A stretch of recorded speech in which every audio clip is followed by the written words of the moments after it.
My mom got married to Alan 2 years ago. I am teen female, and Alan's 2 kids are Emma, tween female, and Noah, infant male. Noah was diagnosed with cancer last year, and someone told my mom and her husband there's some different treatment he could get in another country, and if they could raise the money, it would be better for Noah than the treatments available in the US. My mom and Alan couldn't afford it, so they've been sending him to treatment here and saving for Noah's treatment. They made a lot of cutbacks and asked that Emma and I give over any money we get so they can afford this. They have about 70% or something now, resulting from cutting out a lot. We eat very basic meals, they've cancelled our internet, and we don't do anything for our birthdays or Christmas since we started saving. Any money that comes into the house goes to essentials or the treatment fund. My dad died 9 years ago, and my paternal family stayed part of my life. They know what's been happening, and they've been buying me little treats and taking me out to eat when they can. They also give me money every couple of weeks to have something if I ever need anything. I've been hiding that money because I know I would be told to give it up. I carry it everywhere because Emma is the type to snoop and tell her dad. She's asked me why I don't babysit to help make more money for her brother. She would work if she could, but she's only 11. I spent some of the money from my grandparents over the weekend. I got my hair cut and I bought my best friend a gift for her birthday. I also got some food and spent time at my dad's grave. My mom noticed my haircut and asked where the money came from, and she realized I was lying when I said I'd been with my grandparents and they took me because I forgot they were out of town. So I told her they gave me money to get some stuff done. Mom told me a haircut was unnecessary and how selfish I could be. Alan heard her scolding me and he jumped in and asked what the heck was wrong with me. He told me his family has to pull together for Noah, and I'm acting like I don't care whether Noah gets this treatment or not. Of course, by the end of the day, Emma heard and freaked out. Then my mom ran into my best friend's mom a couple of days ago, and she told Mom my gift to my best friend was so sweet and thoughtful. I was sat down and yelled at for spending the money on not just me but on others. Alan asked me how I could give the money for a gift that meant nothing when it could have gone to save my brother's life. I yelled back that it was not my job to pay for Noah's treatments, and I was already sacrificing, but I refused to go all out the way they wanted me to. I told them the money came from my family, a family who has nothing to do with them, and they needed to let it go. Alan called me a selfish little witch, and he told me I should be ashamed of my repulsive behavior. Now Emma keeps telling me I'm a bad person. Am I the idiot for not contributing toward my stepbrother's treatment fund? Not the idiot. Go live with your grandparents if you can. Pitch it as it's a way to help them save money for Noah and don't ever go back. I get being worried about your kid, but to starve the other kids of having a youth just to send him somewhere else? Do they not realize that this is just to send him there, not to mention the cost of the stay? Also, it's very likely that this treatment in another country is a scam. Speaking from personal experience, there are, unfortunately, a lot of quacks who prey on the desperate parents of sick children. But honestly, there probably isn't a point in telling them that because I doubt they will listen. I had a brother with cancer, and it's incredibly hard on parents to watch their children suffer like that. But that doesn't give your parents a free pass to abuse you. $10 says it isn't even medical treatment but some alternative scam in Mexico or Thailand. There's almost certainly a good reason why it isn't available in the US. And oh, I guarantee if they have a college fund for OP, it's already gone or in the fund for Noah. And probably any inheritance from the late father was in the mother's hands. And Social Security is probably received for OP. I do feel badly that a young child is so ill, but that's not an excuse to sacrifice OP's well-being or even that of Noah's sister. Definitely not the idiot. I hope you find a way to be away from your toxic family. I, female 21, have 3 older brothers. My brother, 32, is married. His wife is 30. Our parents are lawyers. Mom was still working full-time when my brothers were born. They were little.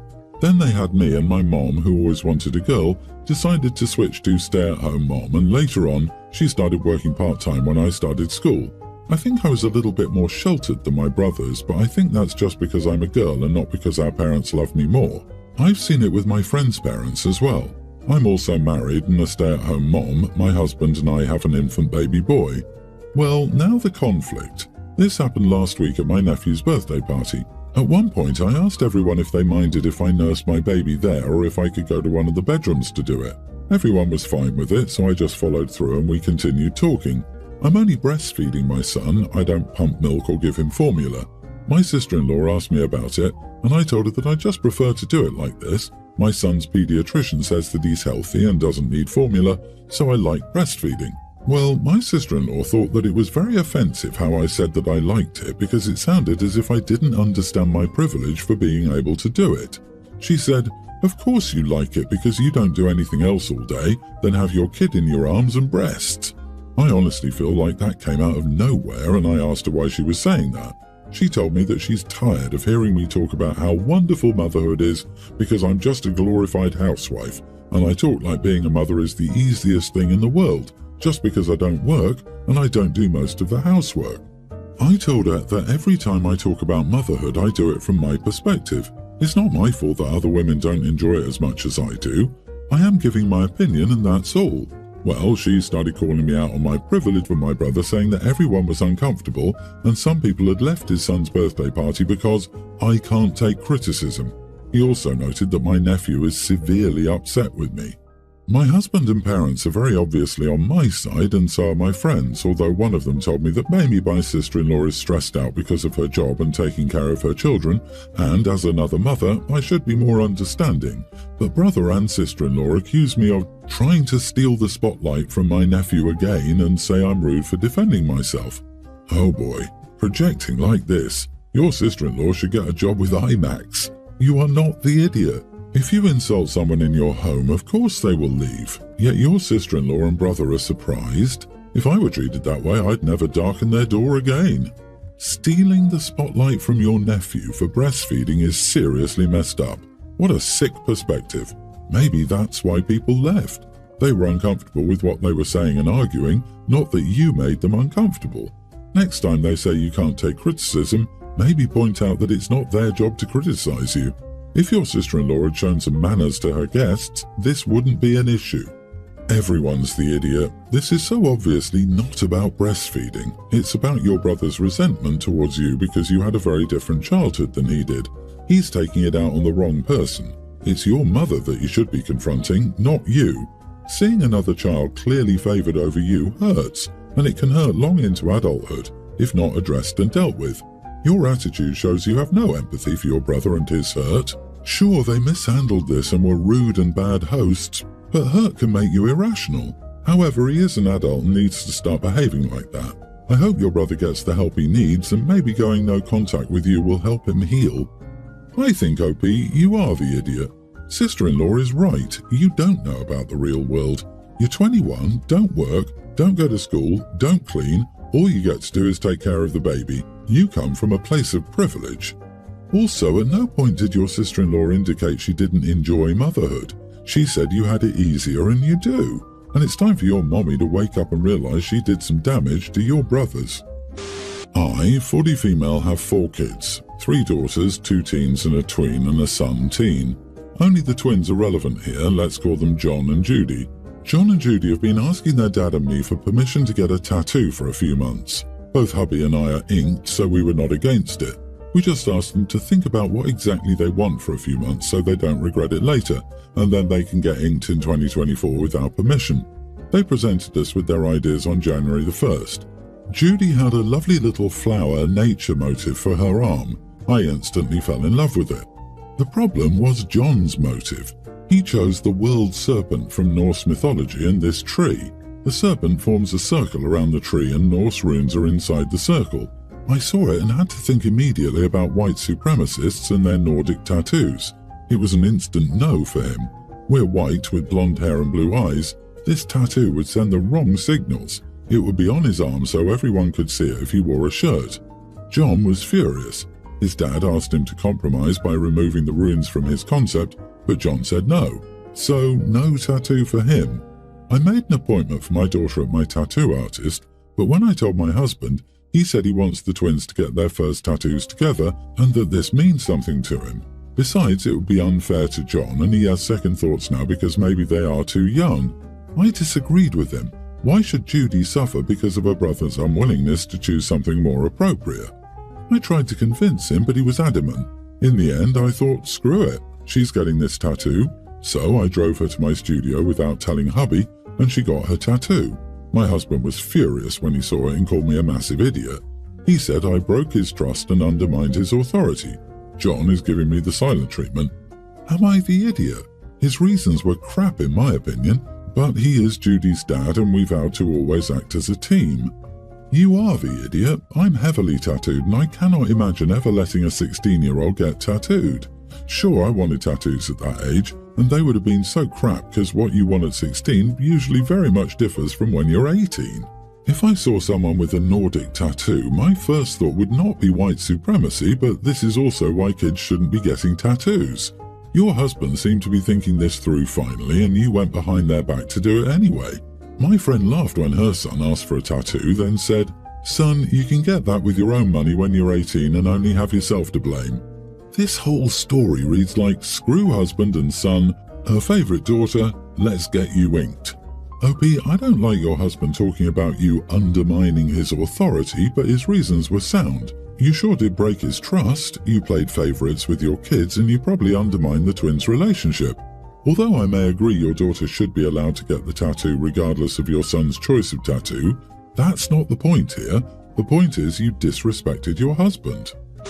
I'm 33 female in a relationship with my boyfriend, 38 for 15 years. We were engaged 8 years ago, but no further plans were made. When I mentioned it, he always found a reason why we had to wait. It wasn't a good time, we had no money, etc. I never asked for an expensive wedding. I offered to elope or go to the courthouse. He declined and said he wanted a proper wedding because that's what I'd mentioned I originally wanted.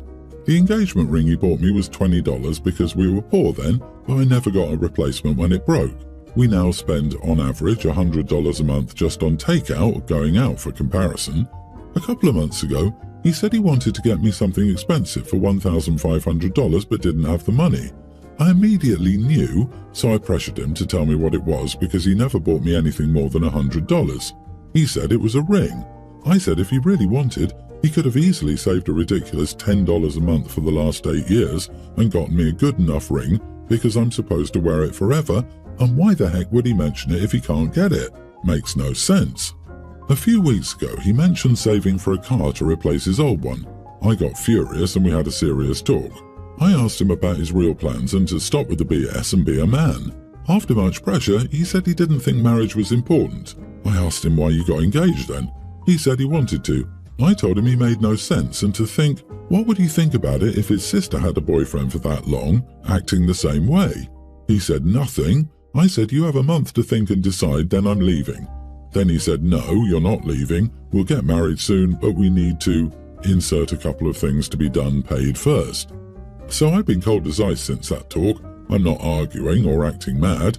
I'm a roommate, not a girlfriend. I'm barely kissing him once a day, no intimacy. It hurts me because I love him, I feel lonely. But I don't want to act like everything is okay and ignore the elephant in the room. I feel hurt and rejected, so now I'm rejecting him as well. He complained a few times and asked why I was doing this. He genuinely doesn't get why I treat him like this. So, am I the idiot? Not the idiot, but after all this, do you want to marry him? Like, really? He lied to you.